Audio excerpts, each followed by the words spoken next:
Hi hello. எங்கள் வீட்டில் நான் சங்கட சதுர்த்தி பூஜை வந்து எப்படி பண்ணியிருந்தேன்னு ஒரு வீடியோவாக இதில் காமிச்சிருப்பேன். ஸோ பூஜைக்கு எப்படி ப்ரிப்பேர் பண்ணியிருப்பேன்னு இதில் இருக்கும். இது கொஞ்சம் லேட் போஸ்ட்டு. ஸோ வீடியோ வந்து என்னோடய மொபைல் இல்லை, அதனால் இப்போ தான் அதை வாங்கி நான் போஸ்ட் போடுறேன். பட் இதில் வந்து நான் வந்து சிம்பிளாக தான் டெக்கரேட் பண்ணுவேன். ஸோ நான் ரொம்ப பூஜை சாமான்லாம் வச்சுருக்க மாட்டேன். அதனால் என்னோடய பூஜை அறையில் எப்படி நான் டெக்கரேட் பண்ணியிருக்கேன்னு ஜஸ்ட்டு உங்களுக்கு ஒரு வீடியோவாக ஷேர் பண்ணியிருக்கேன். நீங்கள் எங்கள் சங்கட சதுர்த்தி எப்படி ஸ்பெஷலாக பண்ணுவீங்க அப்படின்னு வந்து உங்களோட வீடியோஸும் ஷேர் பண்ணுங்கள். பிடிச்சவங்க ஷேர் பண்ணுங்கள். முக்கியமாக வீடியோவை லைக் பண்ணுங்கள், சப்ஸ்கிரைப் பண்ணுங்கள். ஸோ அப்போ தான் நெக்ஸ்ட் போஸ்ட் வந்து எங்களுக்கு ஒரு என்கரேஜிங்காக இருக்கும்.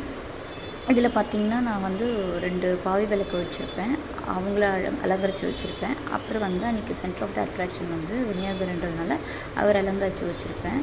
அது இல்லாமல் நான் வந்து மேலே வந்து ஒரு ஒரு காமாட்சி அம்மன் விளக்கு, ஒரு 2 படம், இவ்வளோ தான் என்னோடய பூஜை சாமான். இவ்வளோ தான் இருக்கும். நான் வந்து ரொம்ப மெயின்டைன் பண்ண முடியாதுன்றதுனால நான் ரொம்ப சிம்பிளாக தான் மெயின்டைனே பண்ணுவேன். மற்ற நேரத்தில் விநாயகர் மேலே வச்சுப்பேன். சங்கட சதுர்த்தி அந்த மாதிரி என்ன மட்டும் கீழே இருக்கும். ஸோ என்னோடய பூஜையிலே இவ்வளோ சிம்பிளாக தான் நான் வச்சுருப்பேன். அதே மாதிரி வந்து குபேர பானை வச்சுருப்பேன். அதே மாதிரி முருகர் வந்து எனக்கு வைக்கணும்னு ஆசை. படம் வைக்க இடம் இல்லாததுனால சரி நம்ம வேலாக வாங்கிக்கலாம் அப்படின்னு ஒரு சின்ன காமெடியும்.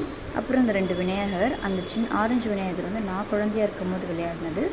அந்த பித்தளை விநாயகர் வந்து எனக்கு எங்கள் மாமியார் கொடுத்தது. ஸோ இவ்வளோ தான் நான் சிம்பிளாக என்னோடய விநாயகர் சதுர்த்திக்கு வந்து அலங்கரிச்சிருப்பேன். ஸோ உங்களுக்கு பிடிச்சிருந்தா லைக் பண்ணுங்கள், சப்ஸ்கிரைப் பண்ணுங்கள். தேங்க்யூ.